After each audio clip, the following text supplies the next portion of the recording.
So, this is the 8th lesson of the course, and the assignment for this week is called the lift assignment.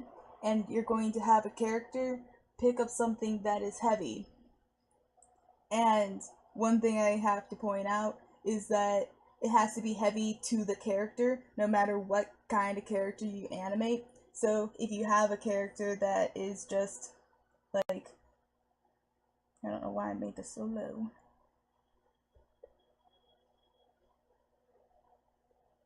Oh no. Is this all? Oh, wait, there. I was like, oh no, what happened to all the layers? I turned them off, that's what happened. And I can get rid of those too.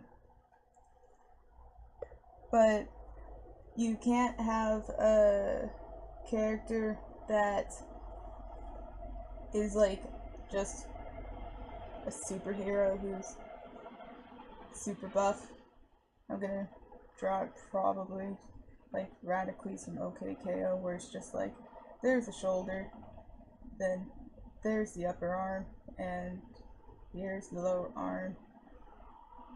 So you can't have a character just kind of waltz in being 100% super buff and there's just like little elephant right here, little butterfly ears.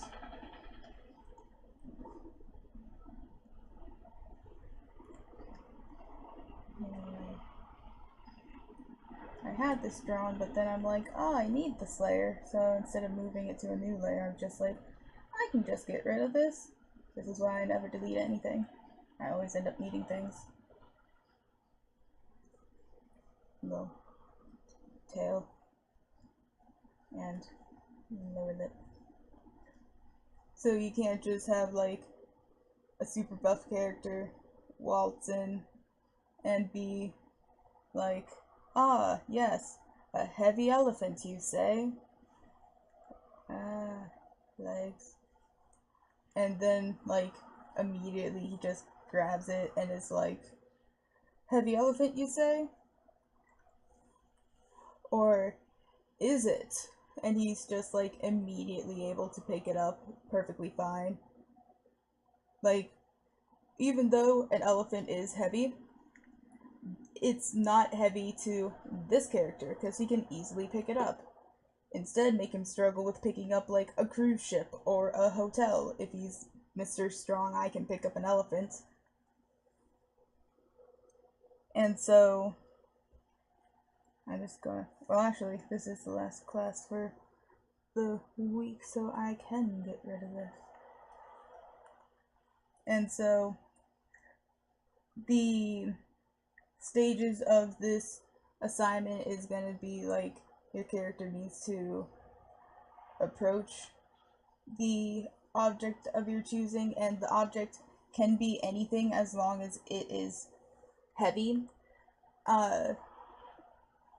And then when you approach it, you have like two different paths to go down. It's either going to be like obviously heavy, or I can't spell, deceivingly heavy. So you have these two different ways of going about things. The base way that has like the less work if you're really busy and you just want to get this exercise out of the way so you get the information, but you don't want to have to spend like 4 days just animating a person picking something up. You'll do the obviously heavy route.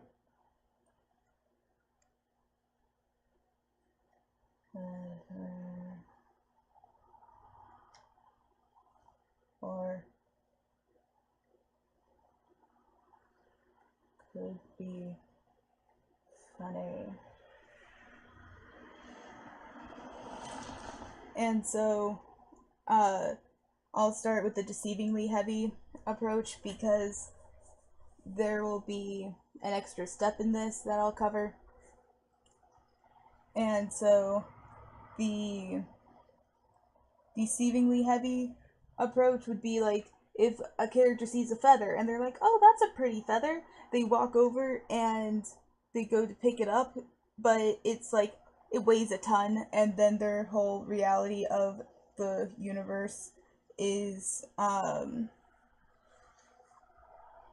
just shattered, and they're just like, am I just wrong about the weight of feathers? There's no way this feather could be this heavy. But it's just like on the outside, all you see is just someone trying to like pick up a simple little feather. Why am I having trouble just drawing a feather? I've been drawing like 4 of them today. There we go. Just like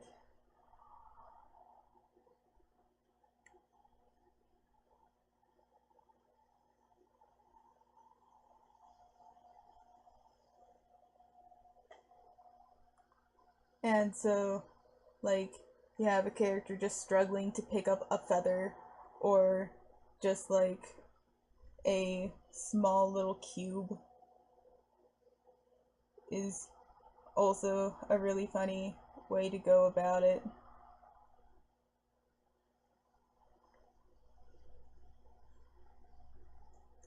Where the person's just like trying to move it with all their might, but they just can't.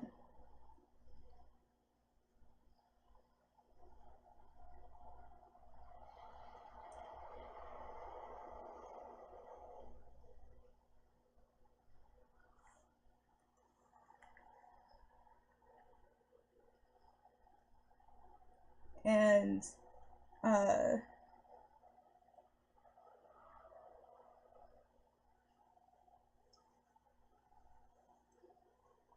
and so you have like that option of just uh going down going down a route that makes more of a comedic point of view, and the extra step that it will have is the realization, where the way that the character will stand is for picking up a light object is much different than how they'll pick up a heavy object, where they can have the same pose.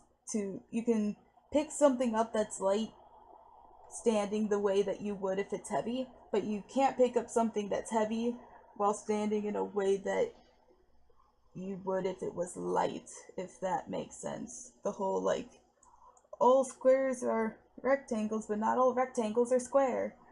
So, uh, like, if someone's picking up something that is light, they'll just kind of be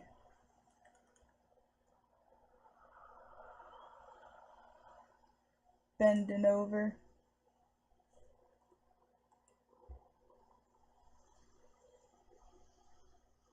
And they just will kind of pick it up in like a very, you can have them pick it up in a very dainty stance, or if it's just like uh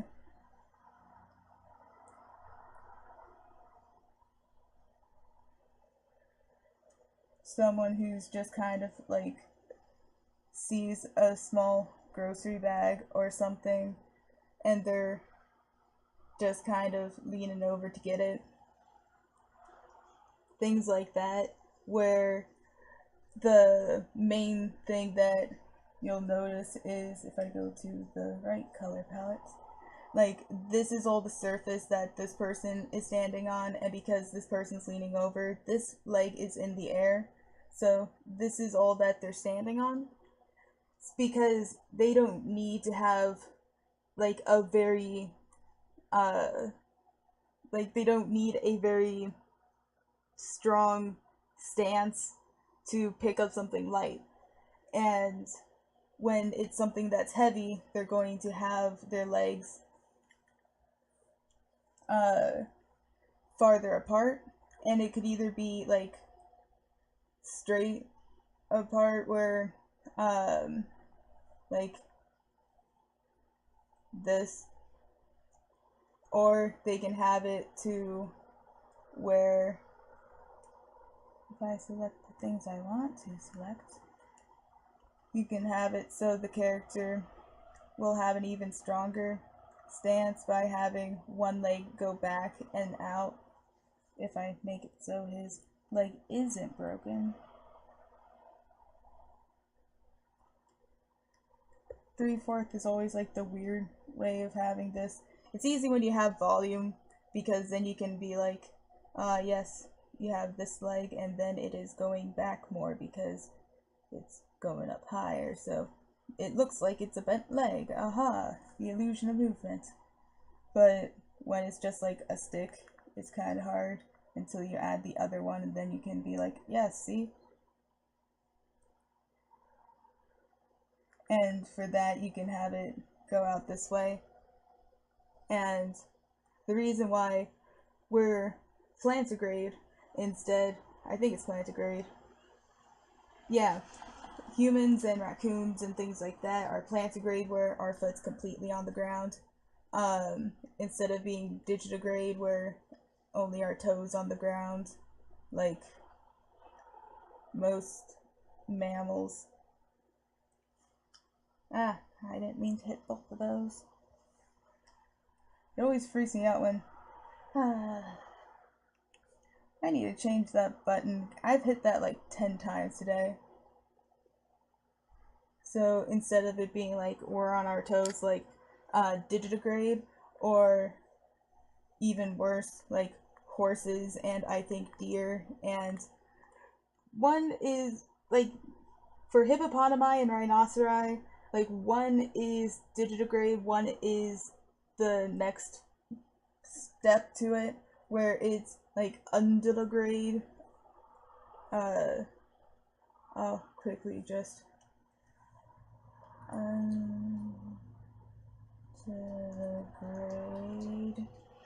undigrade. Let's see if I can find pronunciation, because I'm mispronouncing this out the wazoo. If I do define, will it have it? Of course it won't.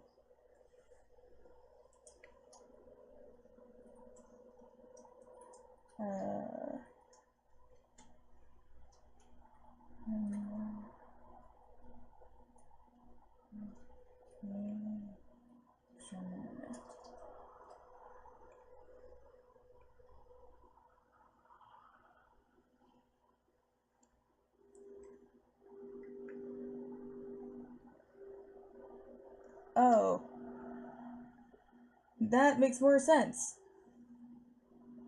Unguligrade. Wow, that flows a lot better than what I was trying to say. But unguligrade is for horses and either rhinoceros or hippopotami, one of those. There's a book that's fantastic. It's the same as the dynamic movement books, or the force books, where there's like a baseball player sliding into like a base. It's from that series. There's one for animals, for like dynamic animals, and they go through so many things, and I want that book so bad. I'll find it or eventually buy it. But they have a great like reference for how people would look if they're like undigrade and stuff. And it's like how ballerinas have their on point shoes where it's just this. And so that's why when a horse's leg, for like the front of the leg, and this, like, it's when you're on your toenail or like the tip of your digit. This is just like horses have just a giant toe. That's all their leg is. And so it has just like this, and so you have a section to bend there. So it will, I'm going to move this out of the way. I don't know why I drew so close. And so they can have like that little square thing that I always loved. That's why I like drawing horses as a kid, because I could do this. And it's the same as like after I think about it too hard, I start seeing it. It's like when a person pretends to be a horse and they have like this whole thing right here where their fingers kind of curve um and they have that. That's what this is. This is a finger, just a giant finger. But back to the subject at hand, I keep going on tangents and I'm trying not to. But the reason why we're plantigrade is because we don't have many things that balance us out, like tails or more limbs on the ground. So like things that usually can go up on 2 feet are plantigrade, like raccoons can walk around on 2 feet, bears can walk around on 2 feet, gorillas and monkeys can walk around on 2 feet. All of these animals are plantigrade. And that's because they need as much like floor area or surface area on the ground to keep us more balanced. And so if you just have your feet far apart, and like if this is an aerial view, someone can go up behind you or in front of you and just push you and you'll easily fall. If you have your feet like close together and your head's like over it, then anyone could hit you in any direction and it will make you fall over. But if you have your feet both going out and forwards and backwards and you rotate them, like in a more diagonal where you still have yourself balanced like this and both of your feet are kind of turned out and slightly bent, then when someone tries to push you this direction, or if they try and push you this direction, this is gonna save you. If they try and push you in this direction, then this will save you. And same going for the other, like front and side. And from the diagonal, your foot's going to be the thing that catches you, as well as the fact that your legs are bent.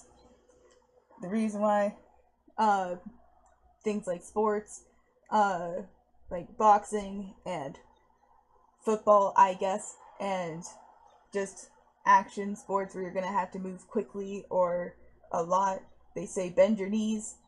Like tennis players, they have that whole just like stance where they're holding the tennis racket with their like hunched over with their knees bent and all that. That's because when you're bending your knees, your center of your center of gravity is lower to the ground, and it makes you more balanced. And it also makes it easier for you to extend your legs, so you don't have to do much anticipation at all. So when a character is going to be picking something up that's heavy, their arms or their legs are going to be farther apart, usually rotated away from each other, because for one, they need to be either in front of or over the object. If they're over the object, it lets them lift up with their legs easier. If it's in front of them, it will make it harder to lift with your legs, and you're going to lift with your back and probably hurt your back. But that also helps develop your character, because if they perfectly are able to just grab an object and go straight up using just their legs and not their back, it shows that they're more proper and more dignified. If a character's just like 100% just lifting with only the back, and they're like, this is fine, what could possibly go wrong? And like their legs are fully extended, not gonna help their back at all. Then it's like, they're more of a sloppy person, they don't or they don't know how to lift things as well, they don't do much work, things like that. And it's important to show what your character is or who your character is, using just little subtle movement changes. And it's like the walk cycle with the 100 types of walk cycles. Like the effeminate one, the female one, the sassy one are very similar walks, but just little minute changes will make the walk feel completely different. And so I can get rid of this stuff and cut. And so for deceivingly heavy objects, your character is going to go up to it with this stance in mind, because why would they brace themselves for something heavy if they don't think it's going to be heavy? So they'll just go up to it and just quickly grab it and go, thinking that it's just going to go right along with them, because why would it give any resistance? And that's going to cause like a whiplash sort of thing, where it's going to the body's going to get to a fully extended arm, and then the arm's like, nope, it's not going to move, we're going to go back, and your body is going to have like that ricochet whiplash effect where it gets closer to the object in the end, like when you're yanking on a door that's locked or something. Whenever you pull it, you go back to being a little bit closer to the door, and that's so your body's already ready to pull it again. That's just natural reflex and just reaction to things happening around you. And I've already drawn out, it's like a baking show where it's like, so we'll just put this in the oven, and while we're waiting, I already made one. And I think it's this one. No, that's the later one. This one. And for this, it's only 3 frames long. You would add, well, these are just like the main keys, where it's the character in a very simple pose, reaching down and picking up a box, where there's a lot of things that are happening. One, the box is to the left of the person's left foot, or to the right of their right foot from our perspective. It's this way of that foot. And that's also important to make sure you use perspective to figure out if the character is actually standing in front of the object that they're trying to pick up, because there wouldn't be a reason why your character would try and reach around with like this arm and try and pick up the box, because if it's like from the top view, that's reaching over to like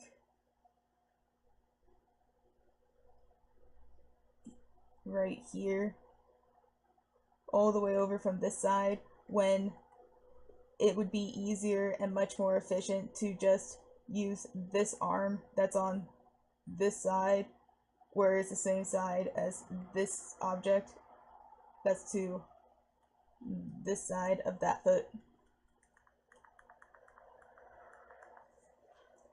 So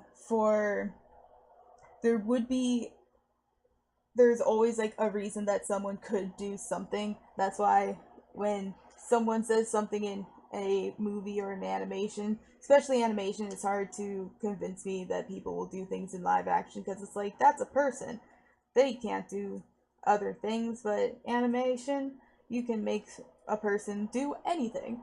But when someone says or does something and people are like, that's not realistic, no one would do that, there's like, he just did, that person, because of their motivations that they have just told us.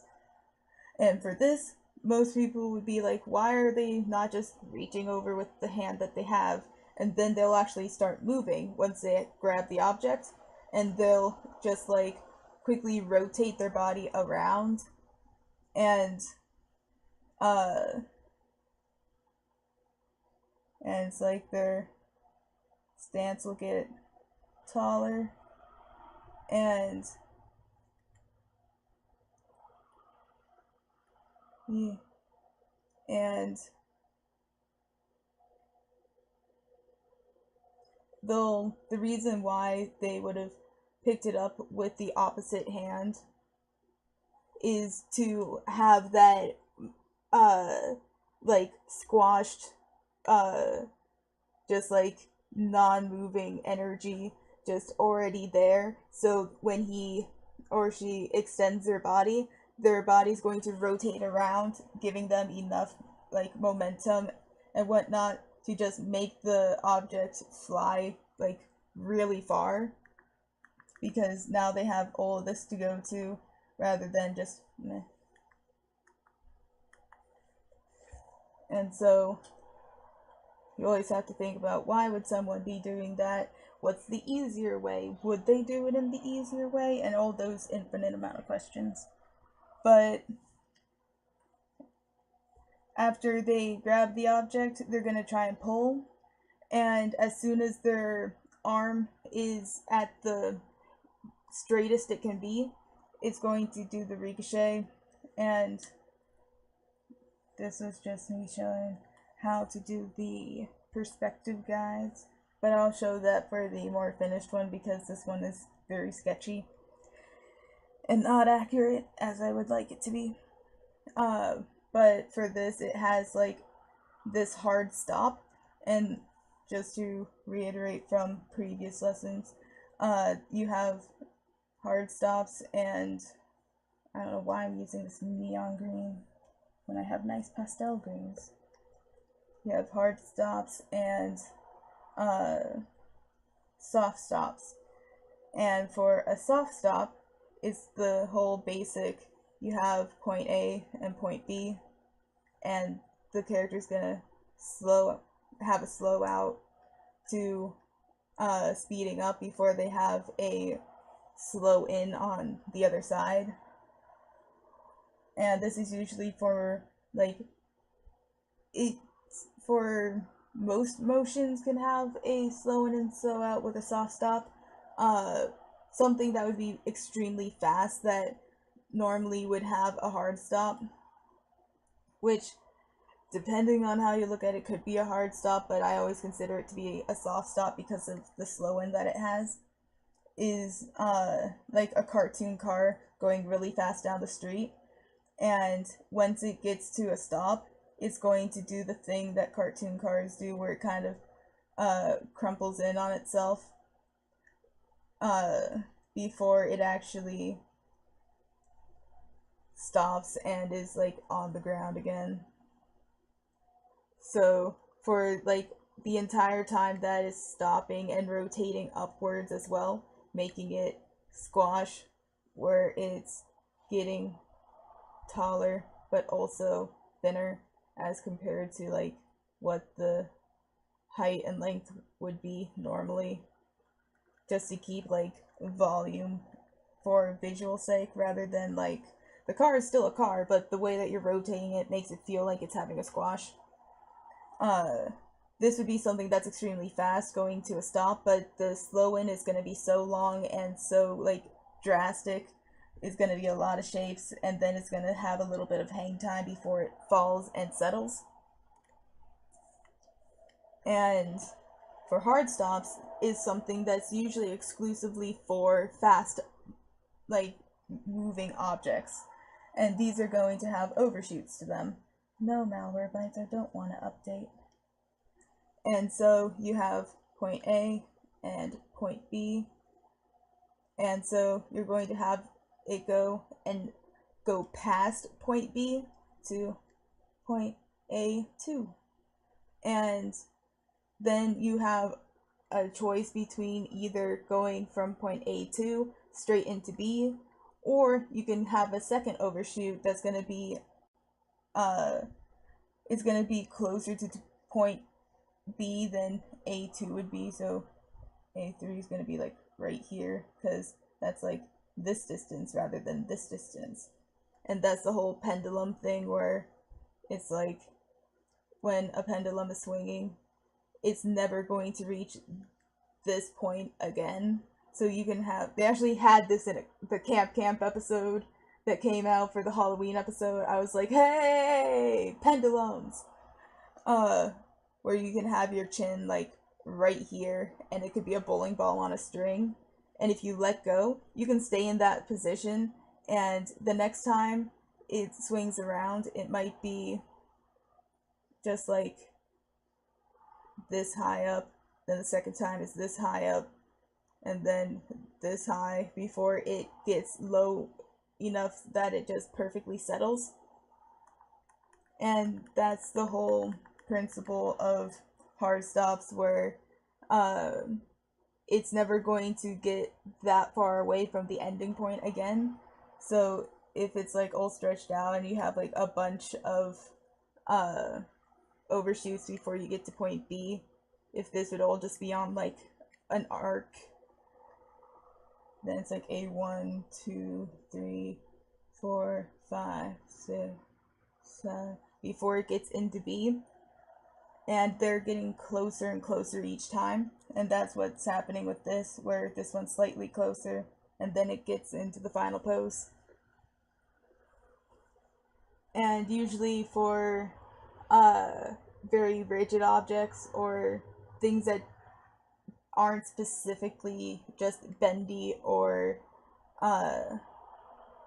soft, or things that have bend but also elasticity, like a car antenna from like an old car, where you can, or the springs that are behind doors, where you can like bend the little spring things really far around, but as soon as you let it go, it has the whole like vibrating, like shaking noise that's gonna happen until it becomes like back into place. And that would happen with like a car antenna. If you like pull it down and you let it go, it's going to do the whole like it's gonna be shaking really quickly till it gets faster and faster till it stops. Those are hard stops, and that's what well, they're hard stops that have a bunch of overshoots before it settles. And so for this specifically, you have the point A, then A2, then B, and the poses for this can be more exaggerated, less exaggerated, depending on what type of character it is, how they're made up, and all that jazz. And so once you have this motion down, the character can react in whatever way your character will react. If they'd be like, oh, that's weird, I guess it's heavy. Or they'd be like, what? What the crap? Why is this so heavy? Or it could be like, that's weird. I that should not be that heavy. And just like whatever emotion that they'll have, portray that. And then they have to change their stance to make their legs farther apart, so they have the whole wider surface area, and make their center of gravity get lower. And so then we move on to one of these is, it's here. Gonna make this for layer 5 go until here, and then zoom out, not for the timeline. And so I'm gonna make these smaller and more compact.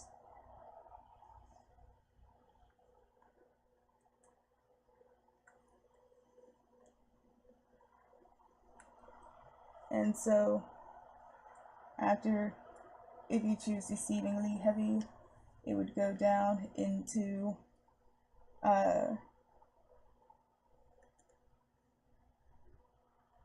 need to zoom in. There we go.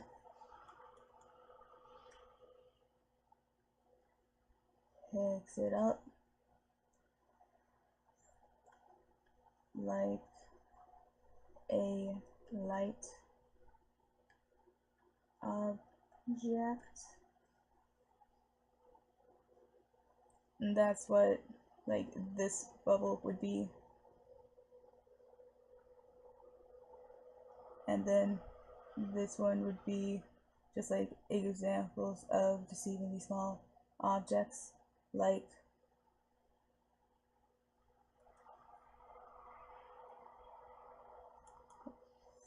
feather, small box.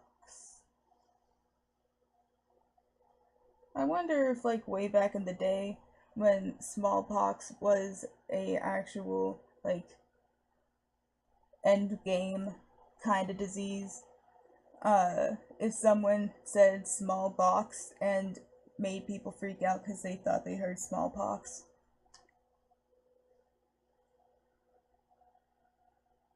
But yeah, for heavy objects, because it's going to go into how to pick up an actual heavy object, it will be the same for the deceivingly heavy object. It will just be like they're gonna hold it a little bit differently, but the stance for them is still gonna be the same, and setting it up and the poses will still be the same. So instead of animating like two things and taking up even more time, because this is a longer lesson than the previous couple have been, because for one, this isn't one of the lessons that I had when I was in Principles of 2D, because for time's sake, we just had our final be just like they interact with the box. Hey. So this is something that I've had to learn on my own more than anything else, and it's also this weekend is the first time I've been teaching it, so I'm a little bit slower than like the walk cycle, because the walk cycle I'm like, yeah, these 4 poses, just copy paste, good, feet different planes, done. For this one, it's like, yeah, there's different ways you can do it, and now characters and setting up scenes and just a lot more information. But yeah, and this is when these intersect again. When you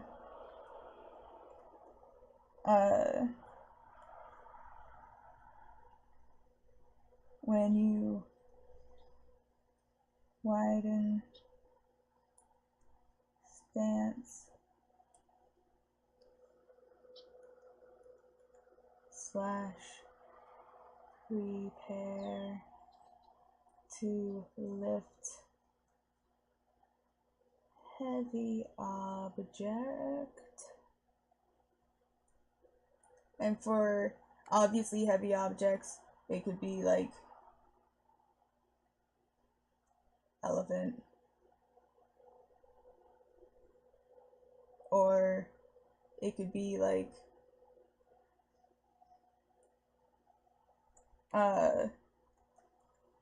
a sack of sand, which I like to use because it's very amorphous, but at the same time, if you're not used to animating things that are kind of like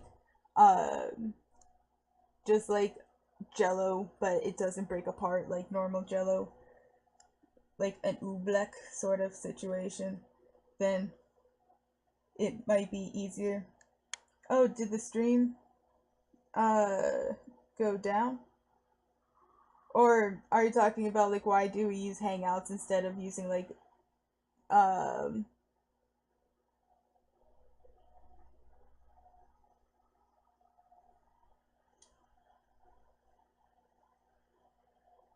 oh, let me take a look at that. Oh, try refreshing your page because it's up on my end.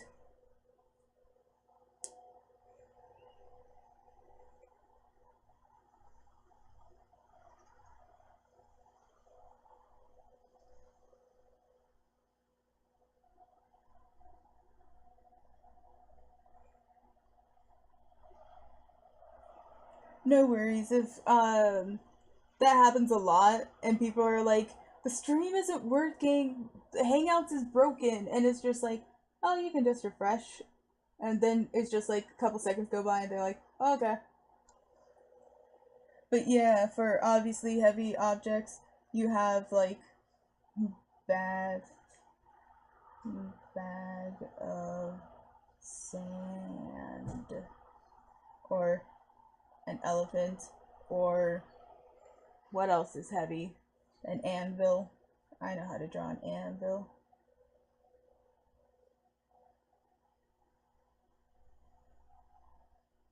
Yeah, I've watched Acme animations.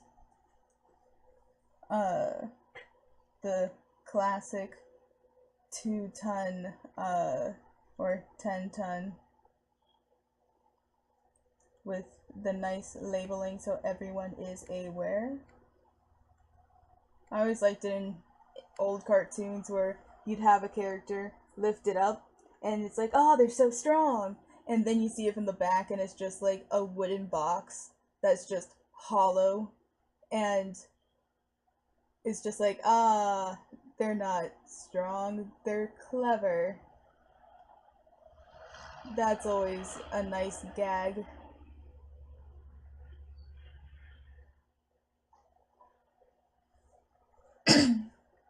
But what else is heavy?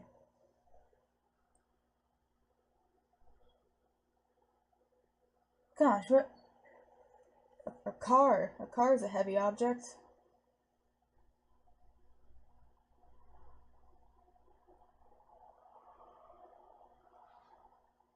Uh,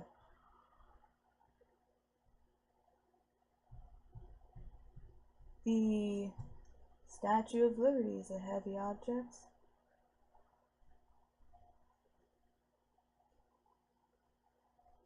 If you have a character that's strong enough to lift the Statue of Liberty, they're pretty much set for life. Just like draw a little bubble around them.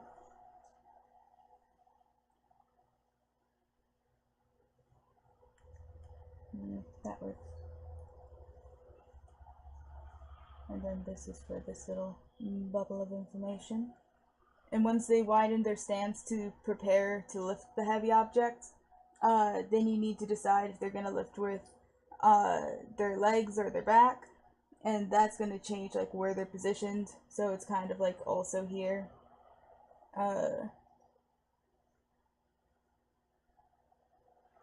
Back or legs. Or lift with back or legs. Just like the things to ask yourself. And make that look like an R.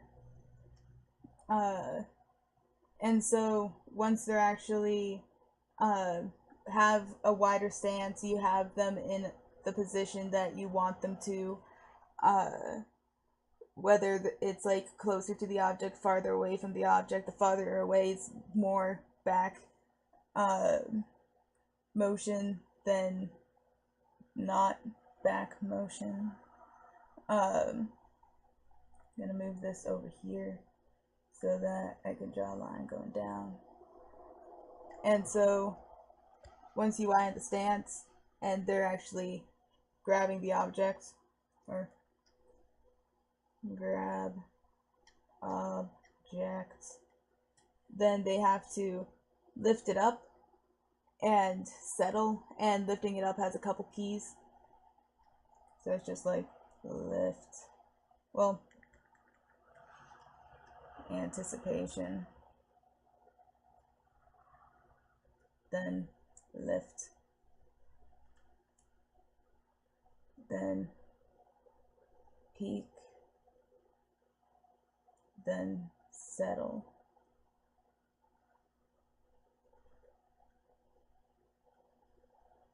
How on earth do you spell settle? Am I just having one of those moments where it's just like SETTLE and I'm just not seeing it? Yeah, I'm having one of those moments where it doesn't look like a word. It just looks like settle.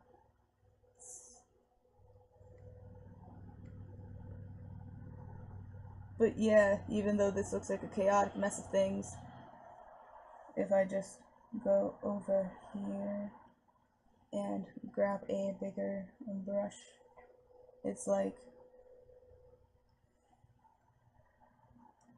red, then put in some yellow for either this or this, and don't know why the purple's way up here. It should be down there. Crap. And so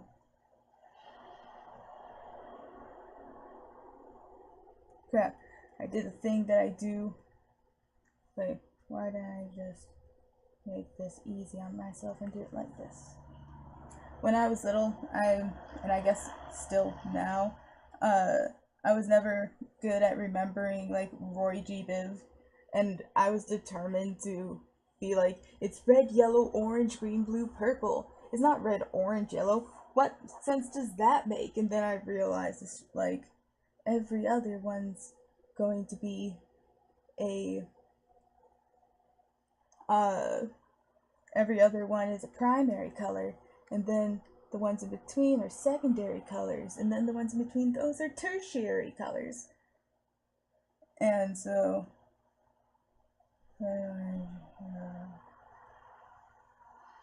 yeah, it'd be this green for yeah, and then it would be the blue.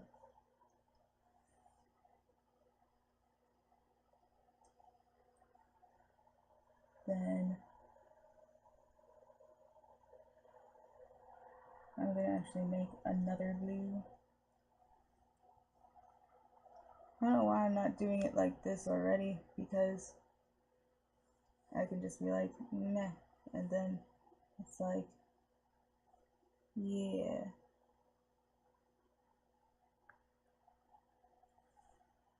Then just make a new one, bring this over some, color that, make a new one, bring it over some more, color that. Don't like the one that I just made, I'm gonna bring it over a little bit more, make it more saturated. Also make this one a little more saturated, probably. Yeah, that works better. Make a new thing, bring it all the way over where it's like this hot pink color. And there you have it. Color coding things makes it seem less scary to me. Hopefully that works for other people as well. And so you just have to follow the rainbow and you have a beautiful animation. And I'm just gonna select, well, first I'm gonna save because things have been crashing more than lately and I don't want to take any chances. But I'm gonna move this to, I guess, here, just so it's off the canvas area. And so if I turn on this one, the step that is first for, we already talked about how to like widen the stance and everything, and I'm gonna lock this layer so I can just easily go in and grab these and move these over to like here to where settle is, because that's for settle.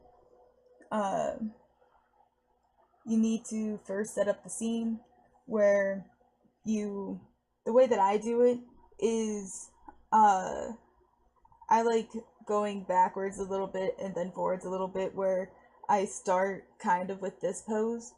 If there's not like a lot happening before this, if there's a lot happening before this, I'll animate up until this point.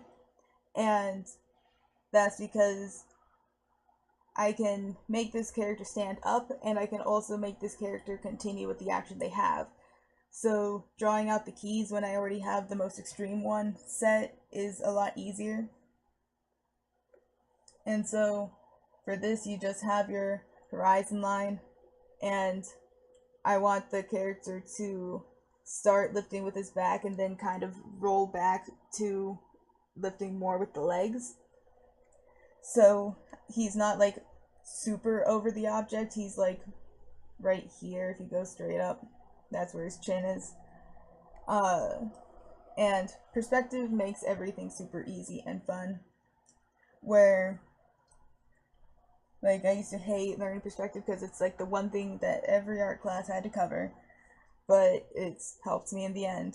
My favorite class I had to use perspective was drawing for design, and I ended up having to drop that class because it got too busy, and also the teacher, I'm pretty sure, wasn't all there, because it's just like turns in first assignment, oh, these drawings are too small, make the next project larger, make the next project larger, not like super big, but just an average amount bigger. And she's like, oh, this is too big, make the next project smaller. And I'm just like, you don't give us guidelines to how big these projects need to be. And it was basically a class on like design like a simple wooden toy, and now make it a little bit more advanced, and now make it even more advanced. And for just getting on a tangent, but it's for the sake of learning perspective and whatnot, and drawing for design, to my website. Oh yeah, that's awesome. Oh, that's nice. I'm not good at doing layout whatsoever. It would be traditional for more arts. I think it would be here. Why am I not using my mouse like a person should?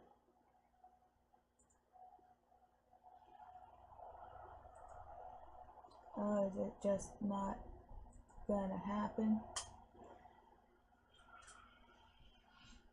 Oh, now it's deciding. But like the character, if it's not here, here it is.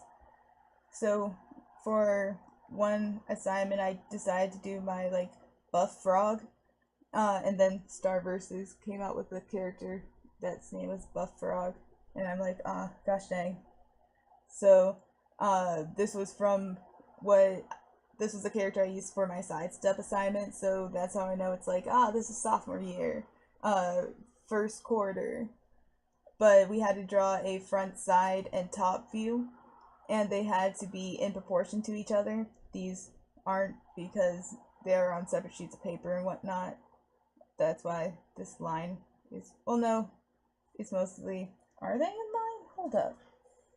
Just gonna use my handy dandy Cintiq pen. Huh, would you look at that, they are in line. I am not good at drawing lines back then. Good golly. But, well, the top of this isn't, this one is bigger than that one and that one, but in person they're the same size. But we had to figure out how to put this in a, gosh, what's it called? Isometric view, where it's like, that one really old video game with the stairs and everything. Cubert, those levels. Or I could just look up isometric. And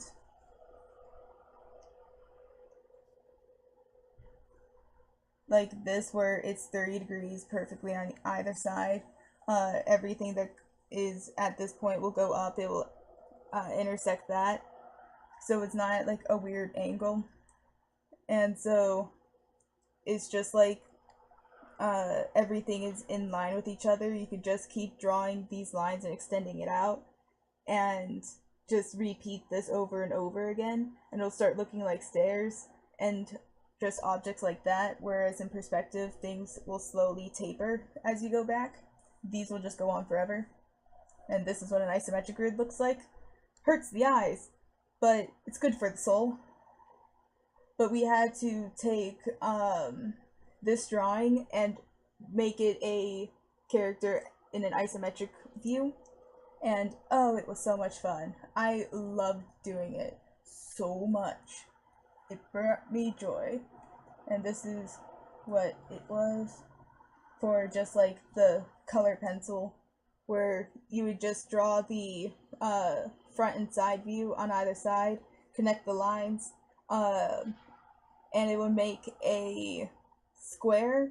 And whenever you have a square in perspective, especially for isometric views, because it's like the same circle for most of them, sometimes they're wider, sometimes they're not, but if it's just a perfect square, it's real nice. Because if I have a smaller brush, wait, I could just do it over here and save this. And that's in downloads, just so I remember that, because I love the perspective grid in this. But when you have just a box, this is when I had them too close. I need to move these apart more. I always find it so interesting how just like moving these apart or closer will change so much about it, because like if they're too close together, you get like the square that has kind of a kite shape to it, and then it will go and just be like this, and you start seeing way too many sides of the square than you should, and it's weird. And if they're too close together at like the same angle, it'll be literally just like this. It'll just look like two squares touching, and that's it. And perspective is fascinating, but boy. But if I go and do this, oh hey, that was not half bad. Then the thing that we learn to do is like find the midpoint by connecting the lines on either side and drawing like a line there. Doing the same over here with this side, and then go back to the perspective. And the thing that I love about this is that it always is a different angle than I thought it would be. Like if I just did this without the perspective grid, I would be like this and like this, and that is very off of what they should be. And that's why I love Autodesk Sketchbook Pro, even though this is technically Enterprise, but it's the same as Sketchbook Pro. I just can't sell work that I make on this. But when you have this, you bring down the opacity a little bit, and you always, like, the one thing she would say, like, even though she wasn't all there, and I had to correct, like, when you have to correct the teacher when she makes mistakes multiple times, that usually means something's up. Especially the way that she talked about like the people that she learned from, where it's like, oh, they didn't want me to be better than them, so they didn't tell me all the best knowledge, but I'm sharing it with you guys. And it's just like, oh, okay. But yeah, you want to make sure that you get as far over here as you can, and it's gonna make contact in all these places. And so you just have to make sure you reach for the corners. Gosh, I need to. There we go. This will be easier, hopefully. Gosh dang, circles. All these squares make a circle.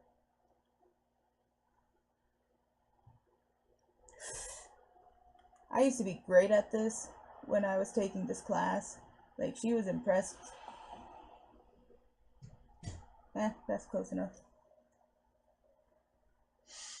This would probably need to be, like, there.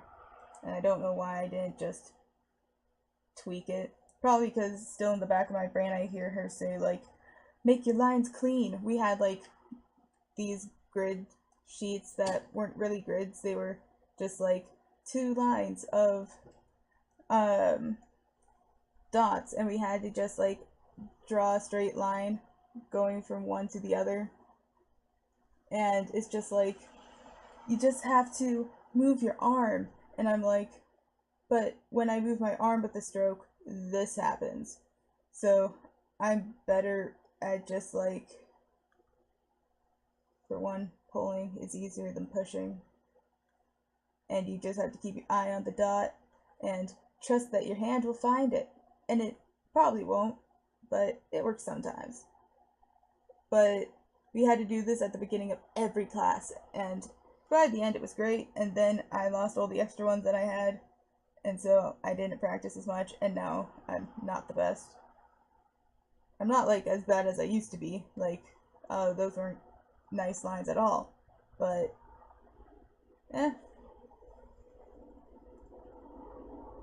but yeah, trying to think of why I came over to this part. Oh yeah, for the setting up the scene and the whatnot. For like the isometric grid and everything, we would have to like get that square or rectangle and do this. So it would be like if there's another square in that green, where it's just like,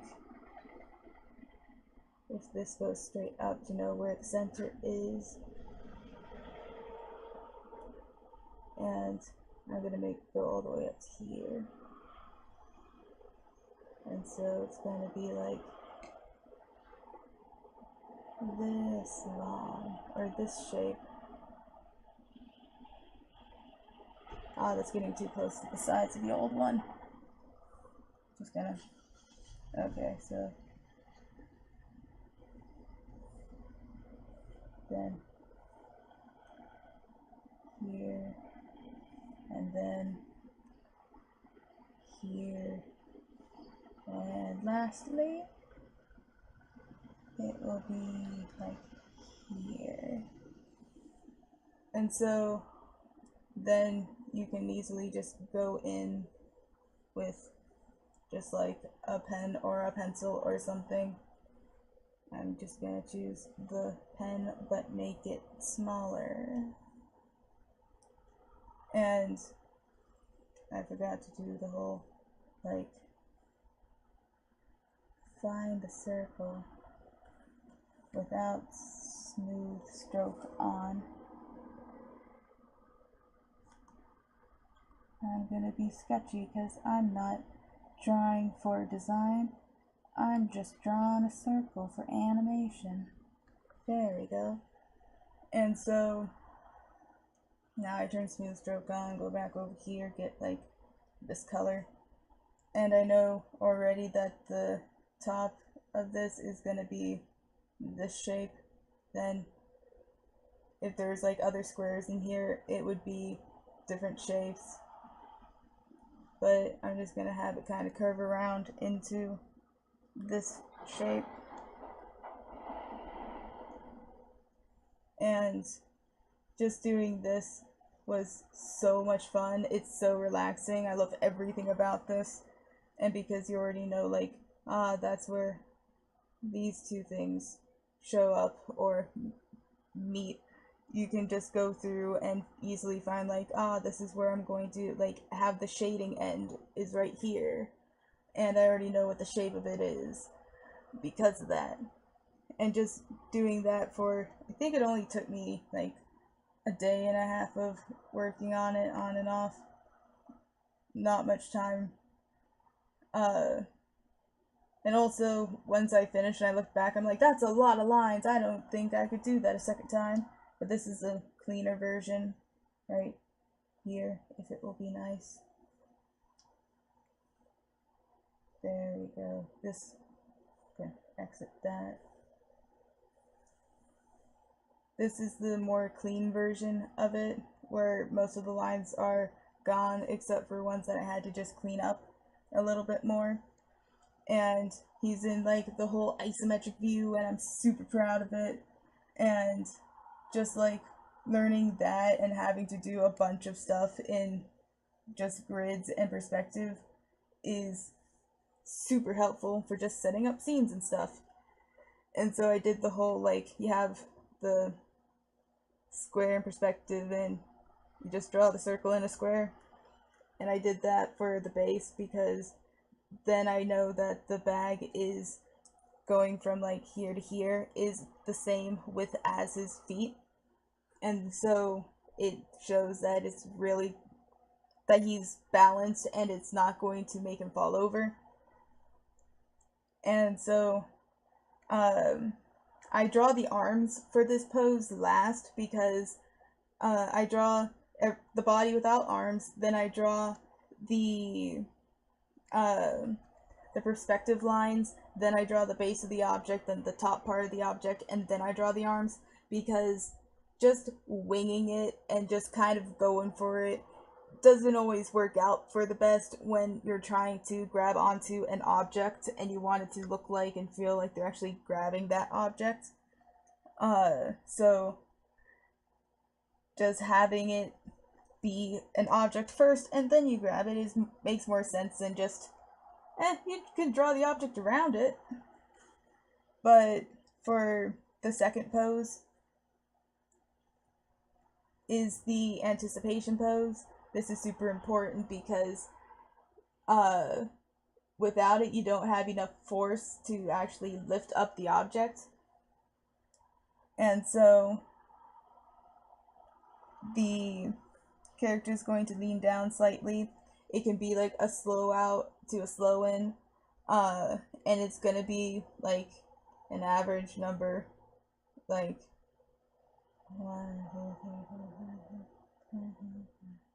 let's say like 10, but this is just a very rough estimation. That's probably not going to be super accurate. And then the next pose is going to be the actual lifting of the object, and this is going to go from being quick to very slow really, really quickly, going from the lift to the peak.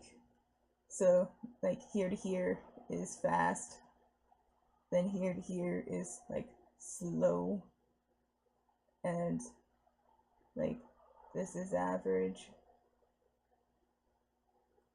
Well, it could be anywhere from fast to average or fast to slow, but this is usually going to be very fast, and then it's going to be usually slow, and then this would be like, depending on the weight of the object, the heavier it is, the faster the settle's going to be. So fast depending on object. I can write on lines. So for the lifting of the object is when the arms are going to become fully extended, the body is going to be lifted up more. This is when you're going to show if their posture is going to be more like straight over their legs. So their legs are just the things that are going to be pulling or pushing themselves up, and it'll have no stress on the back. Or it could be where the character is more behind their legs and they're really like either over top of their legs, or they could be more forward, which is a very tricky pose to make it look like they're not falling forward, because you need to make sure that weight distribution's a thing, and that's always tricky business for just like this. And the best part about making sure you do your keys before you do like straight aheads is it's a lot easier to fix like 5 keys than it is to be like 15-25 drawings for just like one key to another.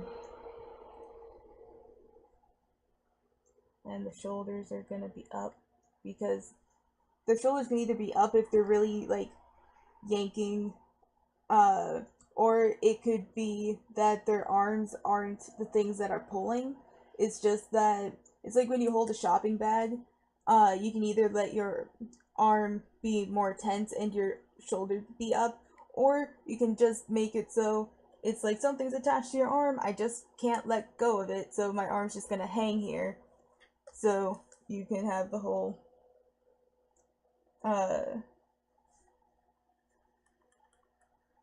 needs to be over this way more. Like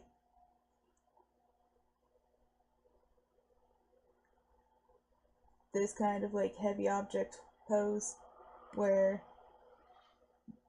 it's showing like, usually it'd be more like this with a more bent arm to show that they're really lifting up this object, or it could be where their arm is very much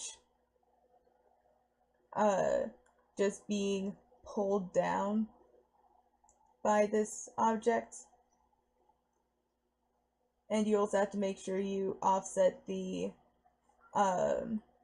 hips and everything for poses where they're holding heavy objects like a shopping bag, because if you're holding a object right next to you and you're standing perfectly straight up, you're going to slowly start leaning to the side that has more weight because you're no longer completely balanced. So it's just like this, and then you add like 30 pounds to this side. Don't know why you'd be carrying something that's like, I assume babies are like 30 pounds. I don't know how much children weigh. But all of a sudden you're going to start leaning this way, so you need to compensate by like making your body move that way. And that could either be your hips or your chest or your entire body. And so same goes for like poses over here for the shoulder thing, where you can either have the character really pulling hard and their muscles are really working and they're really trying to just drag it up, or it could be that they're just making sure the object doesn't leave their hands and their shoulders are going to be very down and very forward. And so either way is fine depending on how like much force they're putting into like yanking it up.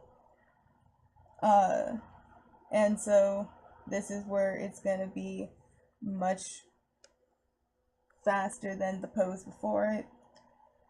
And when it gets into the peak, the body's going to start leaning back more. And it's going to be the pose where the body's going to start going down.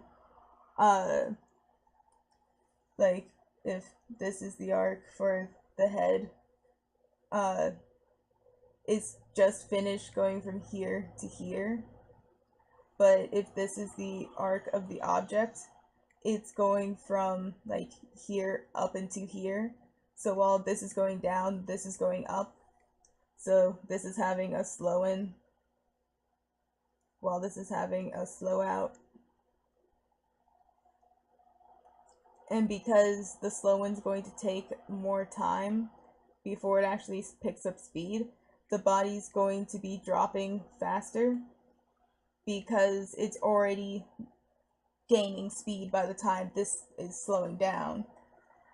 So you're gonna have like a thump thump kind of feel, and that could be as subtle or as prominent as you want, because if it's a object of like, it's heavy but not super heavy, they can yank it up, and while it has that hang time that objects have, that's why like this area at the top of the arc is the hang time. If something feels like it's too heavy, it's because the hang time's not long enough, so you just add more stuff up here and you have it so it really has a slow out before coming back down. Tennis balls do this a lot, where they just kind of hang in the air for a second. And so like if the object's being pulled up really fast and it has a lot of hang time, while the body's going down, that's gonna still be in the air, and then it's going to thud on their chest once they have the settle and everything.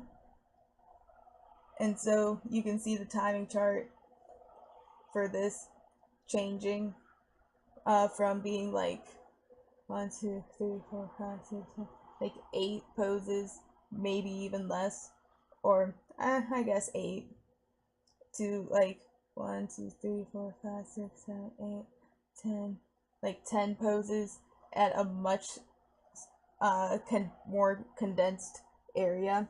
So just like the space itself is going from like this distance to this distance really quickly, and that's because that's when the body has all the free space going from here to here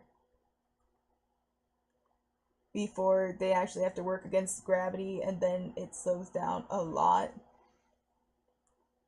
and then it speeds up a little bit, but usually it's not noticeable because by the time they start really speeding up, it's going to already be at the peak of the movement where they're going to be slowing into that hang time while the object is following close behind.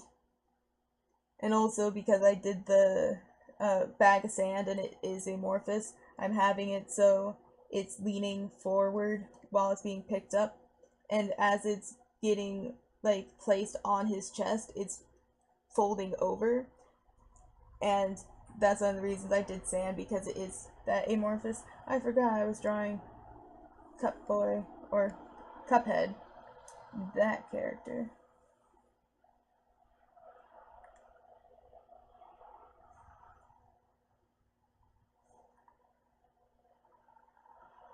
Yeah, this was towards the end of the last class. And I'll just... Yeah, it looks so much fun. Like, my friend has it, and I'm super jealous because I love just like the style.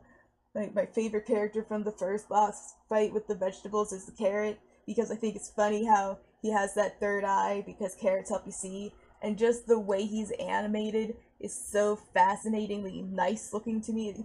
Like, the aesthetic is so there. And also I love the Pac-Man eyes of like the 1930s. Yeah, yeah. That was, and the funny thing is, like, the reason people don't really think of that nowadays is because it's been disproven like a while ago. But in the 1930s, that's what parents told kids to get them to eat the carrots.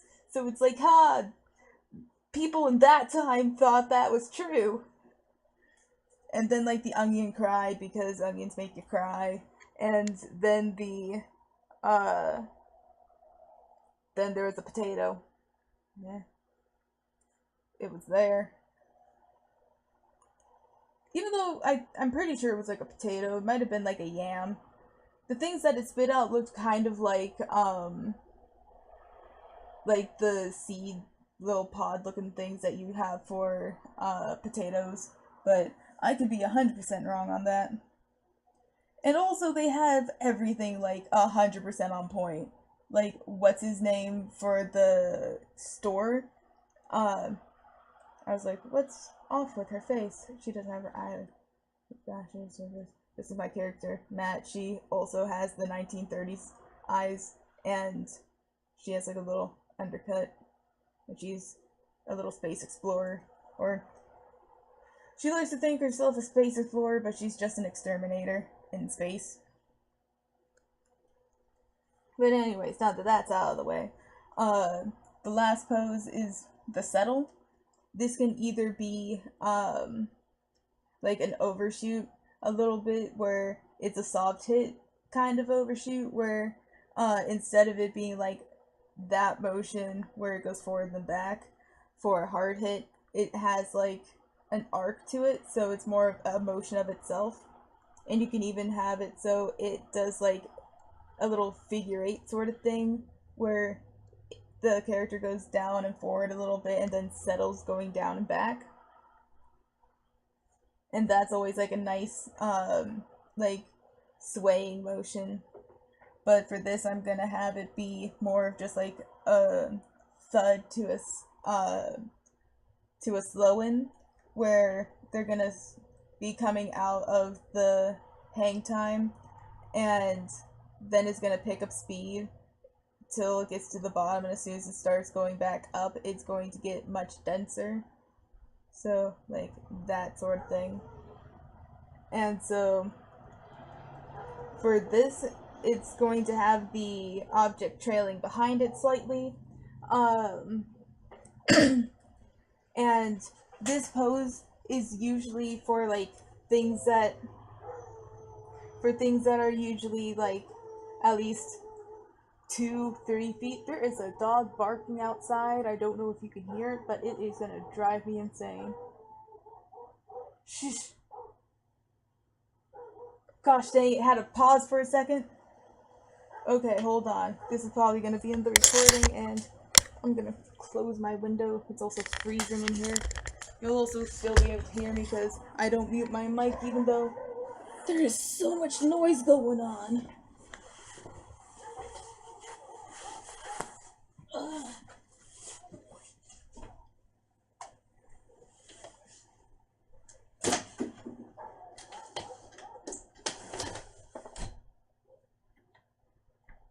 Something's happening outside with the pickup truck that is green.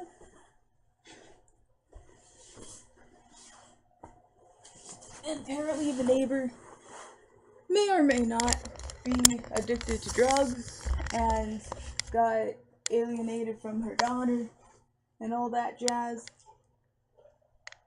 That green pickup truck's still there. I am a very paranoid person when it comes to strangers and whatnot, because I was almost shot once by a complete stranger, and that broke my whole mentality of, if you're nice to people, who would want to hurt you? Crazy old guys who don't take their medication. That's who.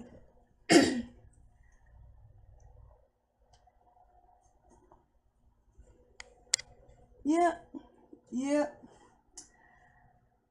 He's just moseying on down the road with his green pickup truck. But anyways, it was also like the first time my parents left me and my brother like home alone while they left the state. They went from Georgia to New York, and me and my brother were just like hanging out at home, and we're like, hey, we should bring Shannon over and we should play video games. And so we went to get her, and then on our way back there was a car, like a pickup truck. That's why I also don't like pickup trucks. It was driving, like, if we're on this side of the road going this way, he was like here going this way, and all of a sudden he's just like right in front of us, and we're like, oh, that's weird. Does he need something? And he got out of his car, walked this way, and we're like, huh, maybe he needs to ask us a question. And then he just lifted up his arm and he had a gun, and my brother's just like, oh, crap. And so he was here in the driver's seat, then this was Shannon, and I was here, and as soon as I saw the gun, I'm just like, nope, laying down. Just gonna duck until everything's better. And so then my brother, with his like keen instincts that I am like 90% sure is thanks to video games, because his reaction time is impeccable. As soon as he saw it, he's just like, nope, we're out. And so we stayed in a mechanic's place while the police showed up and arrested him. And I have a restraining order on a person. Hey! They can't willingly come within, I think, 50 feet of me or something like that. And worst thing about United States government is that, or politics or court system, is that, because, like, this isn't the first incident that he had with a gun. The first time he shot his house up because he didn't take this medication. And so, the government didn't take away his gun because no one got hurt. It was just his house. No one else was home. And so, the second time, he almost killed 3 people, and because no one was harmed, he probably still has his gun. And they're probably like, now, take your meds. And he's like, golly gee, I guess I will. Except he looks like he'd have like a grumbly old voice because He was like old Caucasian, looked very much like a hick, where he looks kind of dirty, has like a dirty like wife beater shirt, and that's the only time I'll refer to it as the wife beater shirt because he wasn't a nice person, so I can't imagine him being nice to people he knows. And anyways, so now that there's no dog and no creepy green pickup truck outside, I am gonna continue and get my train of thought back. Oh yeah, so for the poses at, like the pose that happens at the very end for the settle is usually going to be if something's like 3 feet wide or like 2 to 3 feet wide, is usually gonna be like this. Oh, no worries, I'm like almost done. This is probably the last thing.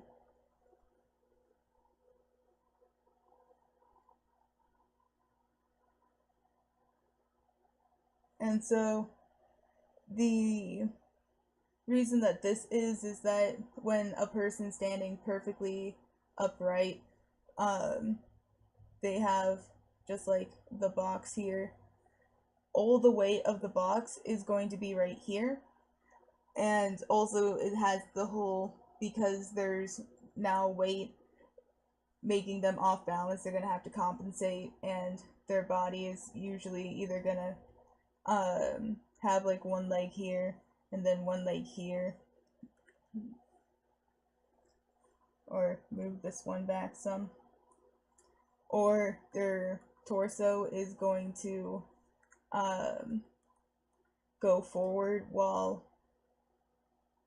or like their torso is going to go back while their hips go forward, and that's going to compensate. But because you want to make sure that the legs don't go too far back, because it still needs to be a little front heavy without the box, or needs to be a little back heavy without the box, so when you actually add it, the actual pose is balanced and over the feet, but all the weight is being like forced on the hands alone. But when you have the character lean back more and more, like right now it's just right here, but there's also nothing supporting it at all there. But if the character is just like this, where the box is gonna be like right here, the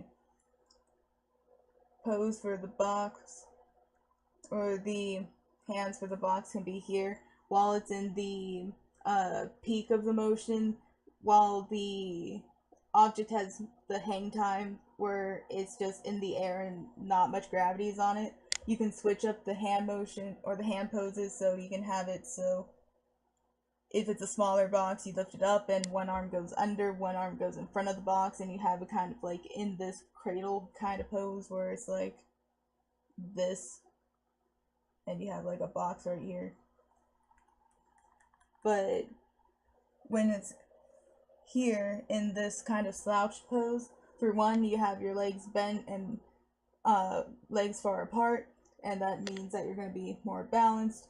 When the box is like this, all of this, as well as the arms, or where the hands are, have distributed the weight, so it feels like it's not as heavy on your hands. Also, because your legs are bending, you have a little bit of friction right there, so if you let go of your hands, it's not going to go straight down. It's going to go like this direction and have to like go through all this before it falls, so you still have a chance to grab it. And so that's basically the gist of having a person lift up the object, where you just grab it, go down for anticipation, quickly up for the lift, and the peak is really slow, where the settle changes depending on the object.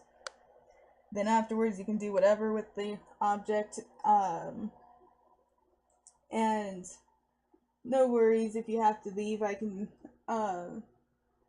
when I post the video, I can just figure out when this part is and just kind of tell you the timestamp, so you can just finish watching it once it's up. And I'm just gonna be like, here's a big smiley face that I'll just look for when I upload it. I can just quickly find this.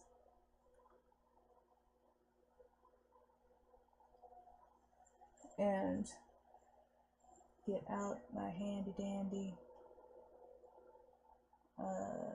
paint unpainted. Oh wait, that's this color. Oh, oops. I forgot that color is invisible. Oh wait, no, I didn't need to make a new yellow. I have a kind of transparent yellow there. There we go. And now that I've had this on screen for like,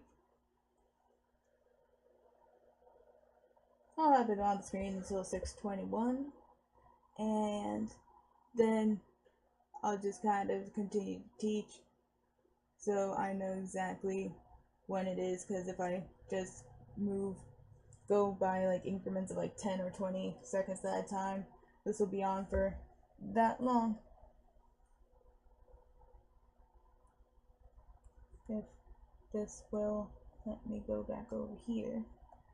And so probably the last thing, there's like one or two things that happen that are optional. Well, one thing's kind of important, but it's also depending on how you work as a person. It's just a good practice to have. If I get rid of this, and if I have this, we scaled down and moved over. Get rid of the one that's not balanced. And this will go here for this pose. No, I don't want to skew. Here we go. And then this will be the lift.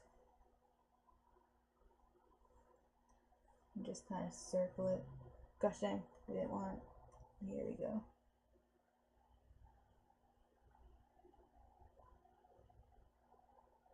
And kind of label that with this. Wait, draw behind. There we go. And auto, wait no, this one. I'll just kind of do this. Oh yeah, that is on another layer. Crap. I'll just do this then.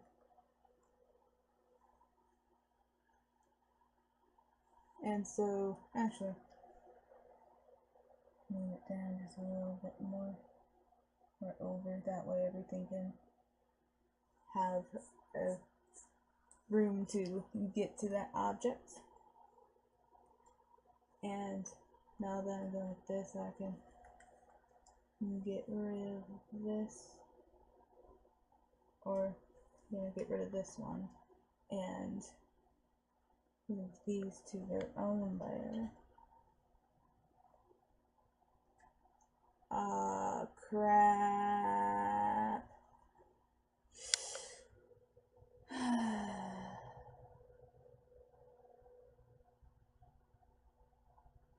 Well, looks like I'm just gonna, actually I can rewrite that. I have it on a recording for everything I did. It'd be faster and more clean if I did it again. And also the drawings I was gonna move were already saved. It's just my heart. I need to figure out why that bug happens, because it does, and I don't like it.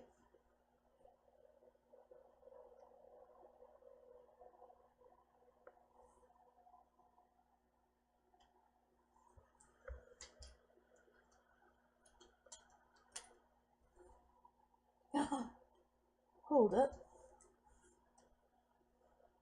Hey, I'm a smart person. I saved at an important point. It doesn't have everything, but it's certainly more than I would have had to do otherwise. Heck yeah. And so, if I turn on this pose, and this will be for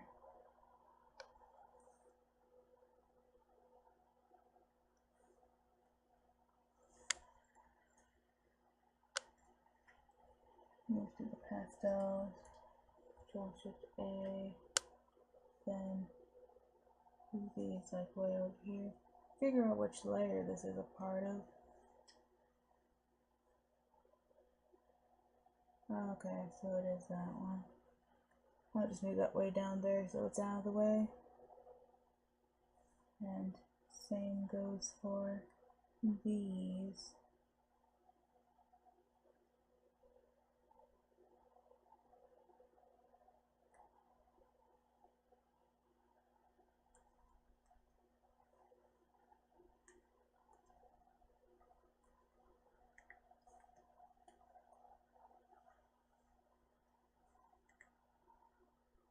Oh, yeah, that's right, it's on a different frame. That would make sense as to why I didn't see the Cuphead thing there. Is that everything that happens here? Yes. And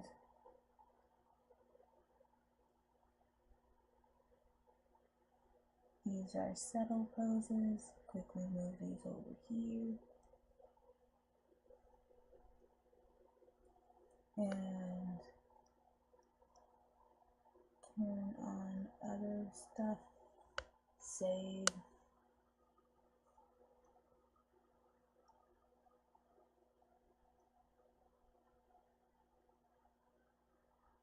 What is this layer consist of? Nothing changes. Is that, oh, that's probably just an empty layer, if anything.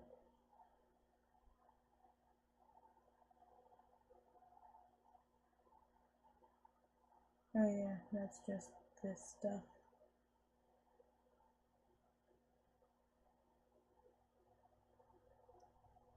Yeah, I can get rid of that pose and whatnot and save.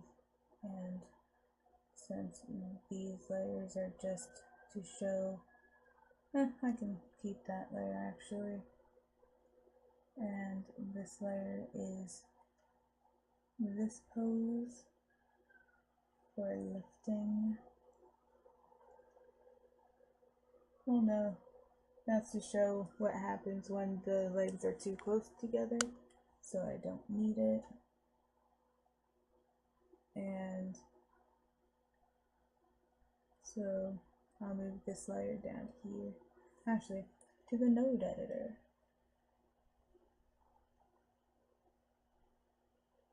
I wish I had Harmony. It has a button to make this all clean. But all I have is Animate Pro. Avoid touching these. Okey-doke, move these over here. Go into this one. And add a composite layer.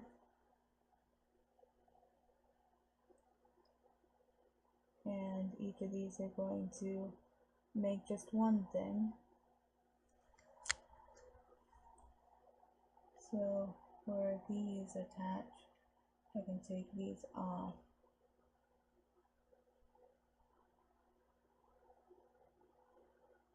And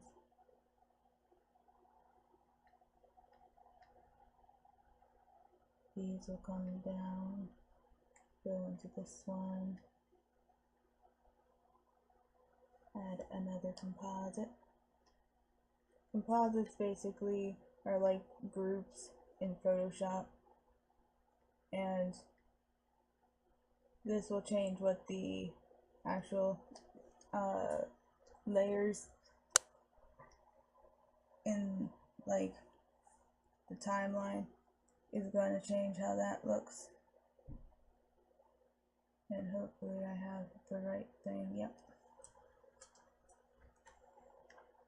And so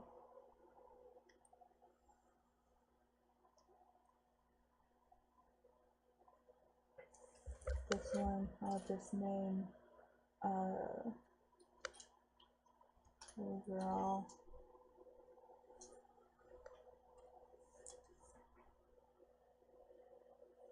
And yeah, those three.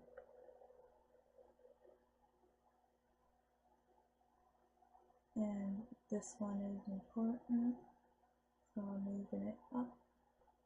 It's going up in the world. And now I can add this to here, and it will continue to stay. Normally, if you make a group in Toon Boom by doing just like Control G, and it had like how they were all individually going from up here to here without the composite layer. When you add things by dragging and dropping into groups, it automatically adds it to a composite layer. So when the composite layer on like the little dot that appears when you add more things is not attached to the composite layer down here for like the final grouping of everything, so it doesn't show up, so it looks like it disappears. So if you have Toon Boom and that happens to you, that's all you gotta do, add a composite layer, or make sure everything is attached to that one composite layer, and just then bring that dot down to the final composite. Composites are very common and very nice. And this is the third one, and I'll put it here. And these two are the ones that I can just kind of take off here and put over here. That's a way to technically delete a layer, so it's no longer over here, it's no longer being seen, but if you do need it later, it's right there. And so we have these three are the three animations. This is the overall list of what to do, and then these are, oh, for this one I can get rid of this frame, I think. Yeah, I can, I think. Nothing too consequential happened. And as far as I know, I just lost a box. And I can get rid of these things.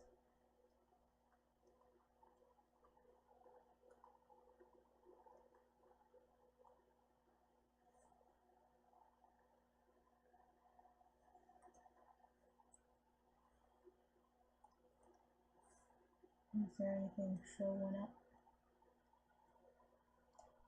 Is there anything showing up in this one? I don't think this one's attached to anything either. Sorry I'm taking a while to just like clean this up. My ADD is just like, well, my ADD medicine's kicking in to the point where it's just like everything needs to be in order. So this one I don't need, so because it's blank I can move it over there. Same with this one. And now this is much easier to just look at. And I'll name this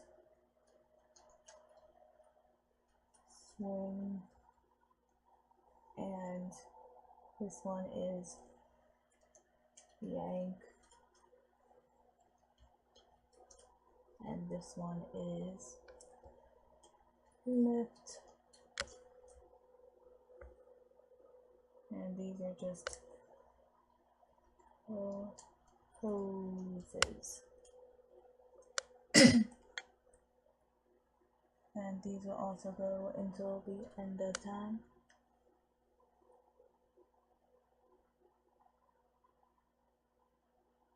And I am going to save, and I'm going to see.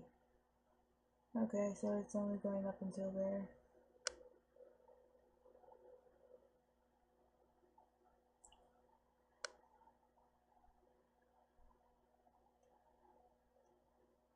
Okay, so it's this layer. We'll go until there. That way everything's just like here. Save just in case. And I can move that back over and switch back to that. And then click on this and zoom into the timeline. And that looks a lot nicer than before. And so I'm actually gonna have these also become extended till the end. And this will just be like an empty frame. Because it's always good to just fill up all the gaps. And for this, I can figure out where each of these are going to be.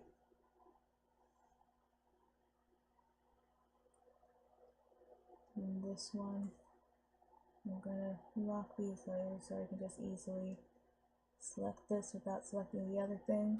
This one is probably more anticipation. This is lift. This is grabbing the object.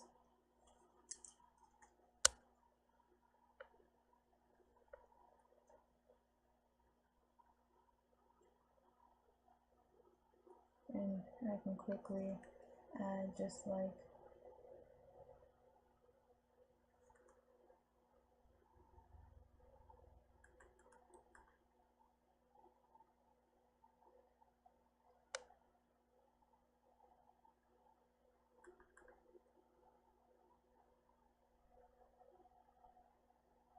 it's like a little circle thing there. And the thing that is something you should at least attempt before you're like, I don't need to do that. I don't need to use reference. What's reference? Well, now that I'm actually going to talk about stuff again, it's going to kind of have a big green circle. Green circle. And I'm going to just have that on screen for like 20 seconds or so.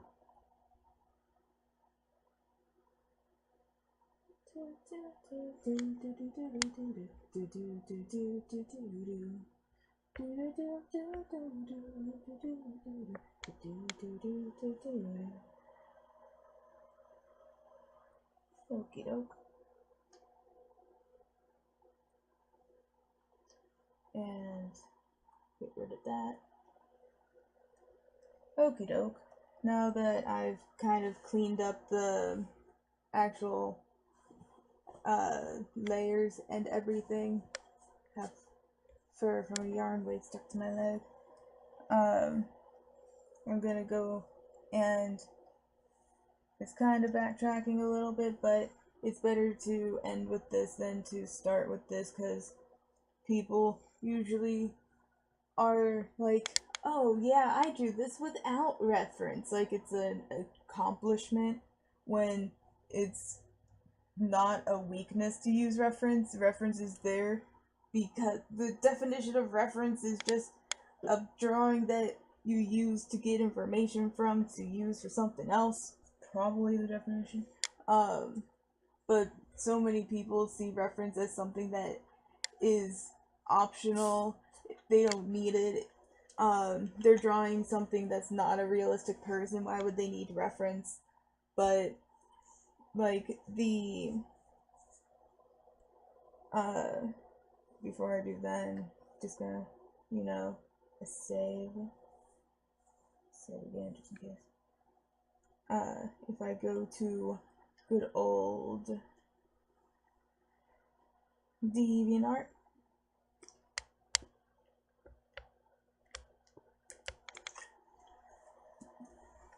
oh, sparkling water is so nice. But not tonic water, I need flavoring in my water. Why do I click things with my pen instead of my mouse? And go to the gallery, and I just kind of, there it is, this big blue one. For all these poses, one of these days I'm going to count how many there are. I had 3 times as many poses as this. This was for my animation final for Principles of 2D. We had to animate a flour sack, because he started with like the head of the person, the upper body, then we added just legs doing a single step, then legs walking across the room, and then we had a full character do something.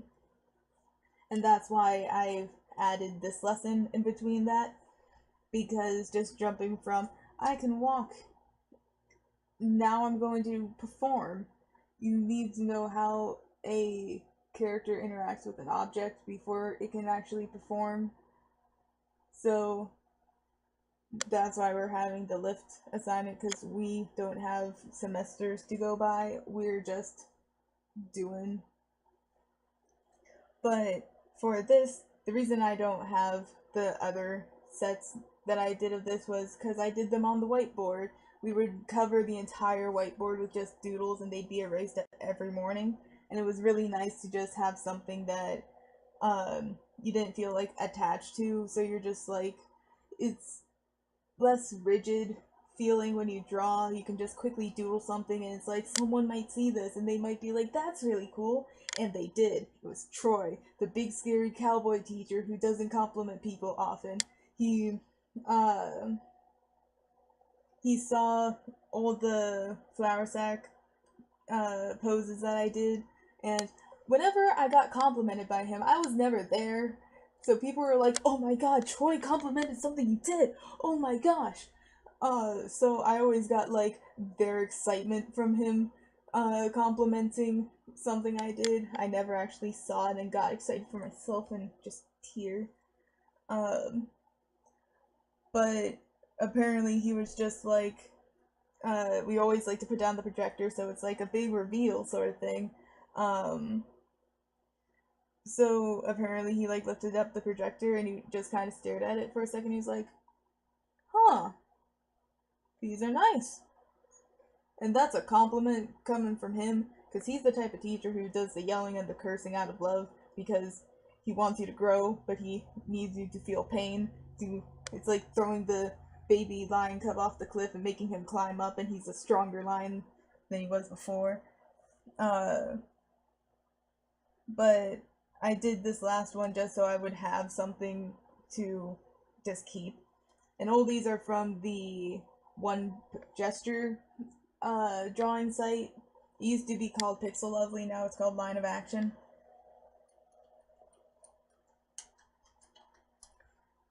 Line of Action. And this is the front page for it. They have figure drawing, animal drawing, faces and expressions, as well as hands and feet. And if you go to figure drawing, you can change, like, if it's gonna be if you want male, female, or doesn't matter about gender models, you can do draped models or nude models. Well, instead of draped, they say decent. I like draped because it's a human body, it's not indecent. What you do with it's indecent, but if it's just standing there doing nothing, mind its own business, it's not indecent. Especially if you're drawing it, because then you're learning. Then you can do like a class mode where it does quick gestures, and then they get longer and longer. That's good for more fine art classes, but for animation classes we usually had very quick poses, and that's because like 30 seconds is probably the fastest or the longest time we got because of just because for animation you need to know how to draw a body very quickly because you have a lot of things to do and a lot of frames to draw out. So once you get to the point where 30 seconds seems like a long time to draw a body, you're good. Especially like 2 minutes, even though at the same time if I were to draw it, I would start getting too detailed in like the face and everything. But I use this, and I'm just gonna say decent models because YouTube, you never know.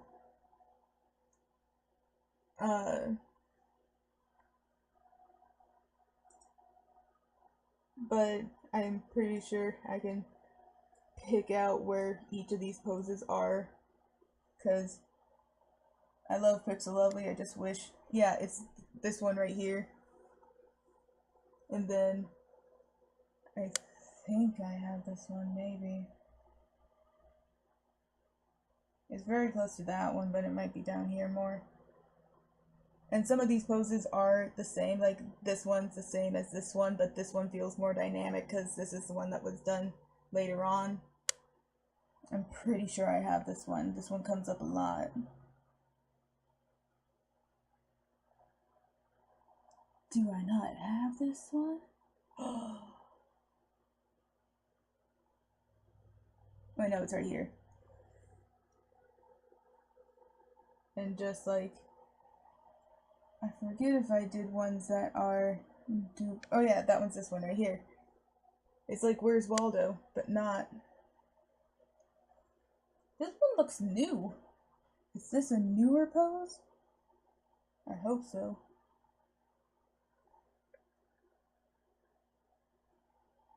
But yeah, just like, these are realistic people, but I'm applying what the poses are to a unrealistic proportioned character, because it is a flour sack with arms and legs. And so this is great to figure out how the character is going to be posed, because when a character has like a really large upper body, they're going to have, like, the more muscular you are, usually the less flexible you are. It doesn't work on the other side, like the less muscular you are, the more flexible you are. That doesn't happen. It's mostly because the more muscle you have, the less mobility, or there's nowhere to compress anymore. But flexibility has nothing to do with having room to like expand muscles. So you only have like that one thing where it's like, oh, I can't move this way anymore, but if I had less muscle, it doesn't change that. It just gives me like, oh, maybe I can try moving more this way. Either way, for just like figuring out where the center of balance is going to be, how this character is going to look when they're standing in a pose that a normal person is in. For this, will the character be like, will their hips still be at this point, or are they wider and like more bottom heavy, so they'll have to be shifted over slightly more to have like them not be like too far over one side or the other, especially ones that are like the breakdancing poses. Those are so much fun to do, and it's just like you get to explore like what kind of character this is, how are they gonna move, and just like, also, he's my least favorite model in this on the site, because everything he like poses as is so stiff feeling. He's just kind of there. I love the ballerinas though. Yeah, like, see this pose compared to this pose, it's practically the same thing. And he has like most of his poses are that. And so I never really care for his poses. See, it's like the last two, but from the back. And so, I need to wrap this up because I have movie night in like about an hour or so. But, the long and short of it is that when you aren't aware of what poses you're exactly going to be doing, like, if it's a walking pose, you know exactly what those poses should look like. If you don't, it's very easy to find exact reference. If it's something that has something that you haven't animated before, or something that you have animated before and struggled with, or you've animated before but not for a while, or if you just didn't really memorize the poses at that point, then there are just people outside my window, so I got distracted. He has amazing pants. This guy has style. I like his pose. He has like nice, he has like a nice, very subtle S, and that's super suave looking. But anyways, back to this. You want to find poses that are not just, you don't want to just find one of each of these poses. You want to have multiple versions. Like, I have this pose, and then this pose, and this pose, and these two can be interchangeable for which one's gonna grab. And I had more, but it crashed. But just to go through and have like 5 or 6 poses each is super fast and super simple, and it takes just a couple seconds to draw out for just like, so this guy is gonna be like this, and then he's gonna really grab onto it here, and he's already gonna be like, his shoulders are up more because he's getting ready to do anticipation and then pull up. And then if I have one where like he's super bent over, and his arms, or not arms, his legs are fully extended, and he's really probably gonna hurt his back, but this character doesn't know better, and he's like lifting up a like bowling ball bag, or the person's gonna be on like one knee, and they're going to be like kind of just leaning forward from the chest, and their hand is going to be lifting up something from the side, and they're going to really have to like yank it up as they get up higher, or they're going to lift it up until they're able to grab it with like both hands. And just like thinking of that will help you figure out what the next poses are going to be. And so just like within that short amount of time, I was able to figure out like 3 more poses for grabbing the object, and I'm gonna make that a light blue to match the other ones. And it's always better to be over prepared than under prepared, because it doesn't take much time to really get in the mindset of it, where the first pose might take a little bit, but you get in the rhythm of drawing things quicker and quicker, and by the end you've drawn a bunch of poses and you don't even remember how you got this many, and it's just like 2 full pages of a sketchbook, or just like an entire canvas on a drawing program. But it takes so much more time, and it's so much more monotonous, and just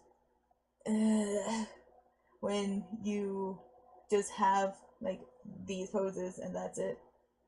And instead of it's like you feel like you know exactly how it's gonna look, and then you find out like, oh no, this pose right here doesn't work between, I don't know why I'm having this look.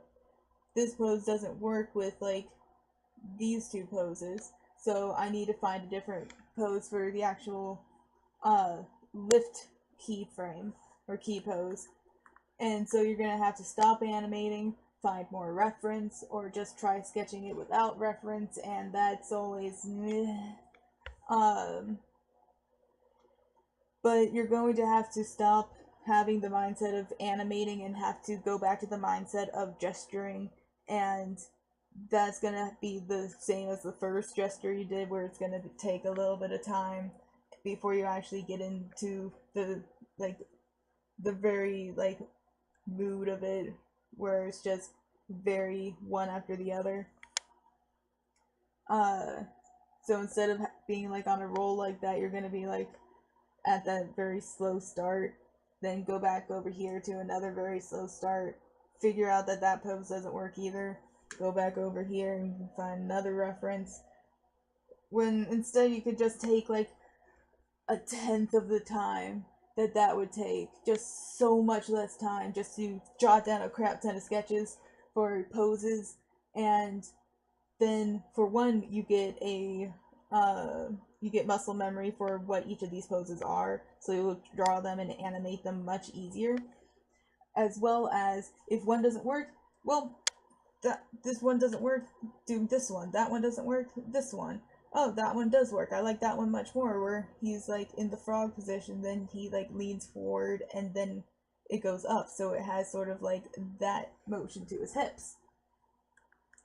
And so that is going to make everything so much easier and quicker, and when you don't have to stop animating, it's the best feeling, where you can just animate and you're confident with your posing and you know that you've done your research, and if one pose doesn't work, you don't stress because you know you have more poses. It's just so nice, and it's so much like a fulfilling feeling. And so yeah, so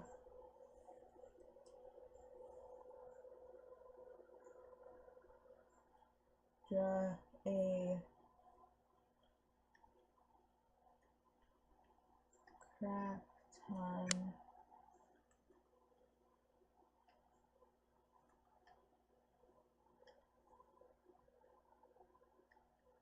of gesture sketches. And for this, um they don't have to be proportionally accurate. They don't have to look like the character. They don't have to be fully like every angle has to be perfect. It doesn't have to be.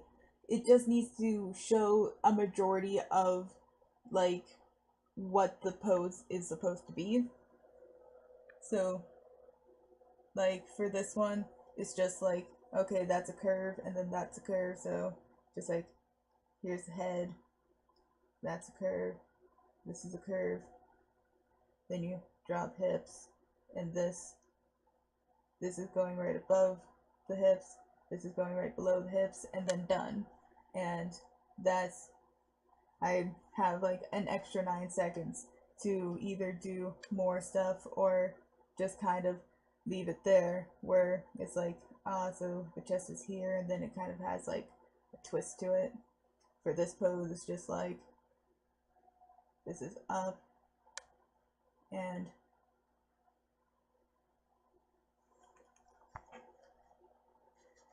then it's going like this. And you want to get like the angles. It would help if I could see.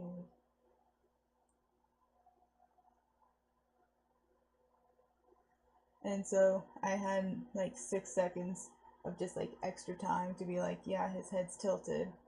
Or this one is just like, his line of action goes very forward and then very back.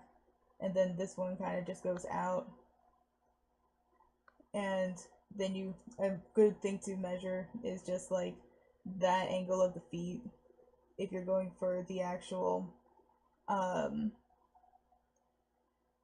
for the actual point of view, I guess. And you don't need it to be super detailed, doesn't need to have muscle structure. It just needs to show the information that you'll need to animate with. Where it's just like, these are fingers, this is the thumb, and that's where the knee connects. Just showing like the main points of intersection especially. And then this head needs to be lower, and this is where the hand is. This one has like this kind of feel to it with that, and you can focus more on like the hand where it's like this is the thumb and everything, and her shoulders are like this, her head is down more and tilted to the side.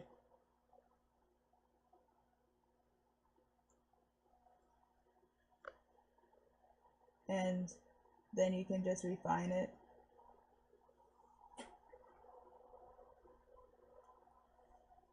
And just doing that, like, no time at all, have these sketches that give me the information I need.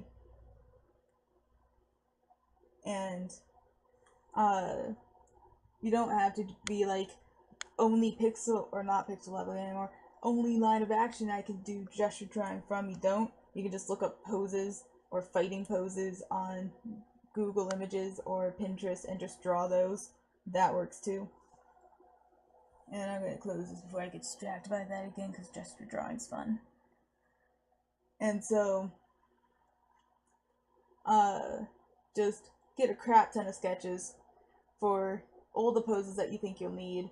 You already have it written down here for just like, you need a pose where they grab the object, a pose where they're like leaning down to like really yank up at the object, one where they're like lifting up the object a little bit more.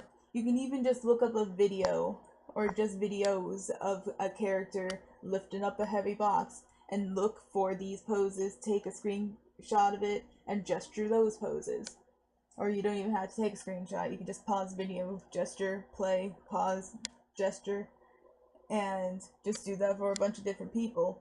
That way you have not just gestures, but gestures in a sequence from like living reference that you've seen. Even though it's not in person, it is still better than nothing. And then you can push the pose, make it more extreme, or make it less extreme depending on how the character reacts. So yeah, I'm gonna make a white that is semi-transparent and highlight that with this right as I save. Or I'm gonna just do it like this. Emphasize crap time. And, well, I'll make this one be behind there. And so now I'll just go back to my normal brush. Just be like,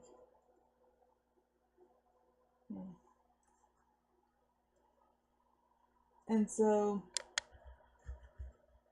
it's only like 7 steps that are, or 7 main poses. 5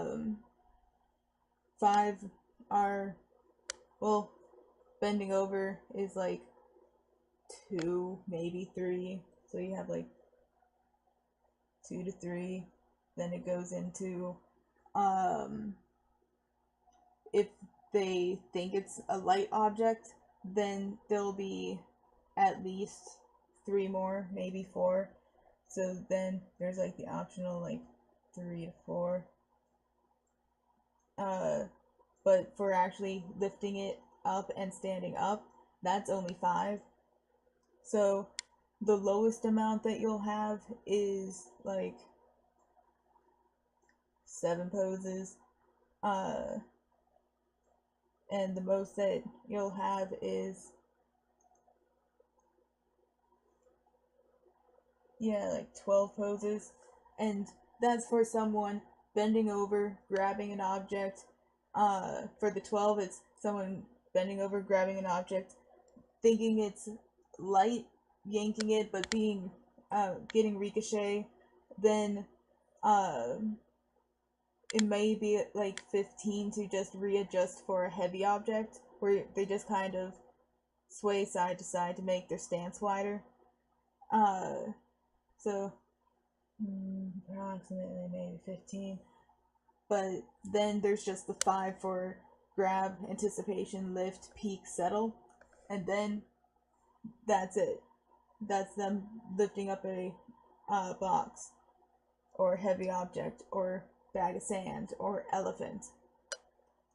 So even though when you explain the movement or an action, it may be something that it might sound like it's gonna take forever to animate and there's so many things, but then you actually think of the key poses and it's like, oh, it's like I just need to draw like 12 poses, and that's not much. Like in like the past 10 minutes, and that's with me talking and everything, it's like I drew 1, 2, 3, 4, like 8 poses. I'm already past like what that number is. And all the stuff I had for like all 3 of these actions are things that I did within one stream while also teaching. And so that I've done 2 classes per day, except Friday's 1 class, and I can do that within like 1 class, and it doesn't take long to just be like, you can either do like, it's a person, it's like literally like 7 lines for the limbs, and then 3 circles or 5 circles if you have like little circles for the hands, like 2 for the feet, 2 for the hands, 1 for the head. Or you can just have circles for the entire body itself, where it's just like, and a lot of the times this will actually take less time to draw out than the actual stick figure, because volume is easier to show depth and perspective because they actually have that. So when like you can see that this is going over top of this because of how it's connecting, but if this was a stick person, you would see this, and you have no idea if it's coming towards camera, away from camera. So sometimes circles work. And so that's the importance of just drawing from reference. It doesn't have to be great, doesn't have to be accurate to the pose. As long as you know the general feeling of the gesture, it will get better when you do it a second time for the actual animation. Repetition gets muscle memory and more precise actions. And so for the final thing, even though I said like 3 things for the final thing, is what you can do afterwards. When you have an object that's heavy, it's going to have a lot of intense slow outs and quick movements and intense slow ins. So if this person's just going to kind of swing this way, then swing and toss it that way, the motion's going to be like they move over, but the bag stays. Then they're already over here, so they don't need to move anymore. Then the bag goes. Then they move over, but the bag stays. Then the bag moves over. And then right here is where they would let go, because the arc, they're going to just keep following the last motion that you gave them before gravity works on it. And so like if it was way up here, it'd go all the way up here and build up enough speed to just kind of keep going. Also depends on how fast it is and how much strength the person has. And so the object is going to follow what the next curve is going to be, because it's going to want to keep going around in this direction because this is coming up. But when you let go, it's going to just keep rotating in this direction. And so, like, it's going to go around that way. And so it's really simple once you get the hang of it, but that goes for anything. Like, once you get the hang of being a brain surgeon is easy. Once you get quantum theory, it gets easy. But it's really, like, as soon as it clicks, you got it. Sometimes it takes a little more time to learn, but it's not an impossible thing to learn. It's very simple. It just takes practice. And you know what practice is good for? Gesture drawing. Do it. Because even 5 poses a day is great. You don't need to ink it, you don't need to color it, they're just sketches. And they're all like the base shape, so it's just like, and you want to make sure it's loose. For gestures, you don't want to lift up your pen as much as possible. And so even if like the character isn't proportional, as long as you get like a nice line of action, you get the pose across, and realism isn't your intent, then you're learning, and over time it will become more accurate, and you can start changing proportions more and more depending on what is going to happen with the character, how they're going to be set up with the whole, like, if it's a kid, their torsos are longer, especially if they're young boys, so you can really push that. And then children have their faces lower on their heads, or their faces, yeah, lower on their heads, so it'd be like their eyes are down here, and they have like big foreheads and like backwards baseball caps because, you know, kids. And like characters that have big forearms, how are they gonna move? You don't know until you actually draw them in a bunch of poses. And especially for animating them, just figuring out how much force is gonna take to move their own body. But it also has to look natural because that's the body they were born into. But yeah, that's pretty much the end of the class. I'm just gonna quickly make this last thing be the conclusion. And this is gonna be in a or a less opaque black. And so that's how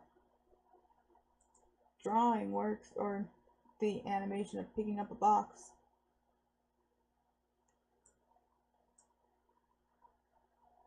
Oh, I had an idea of how I can capture this, but anyways, I'm gonna stop this recording and upload this as soon as I can.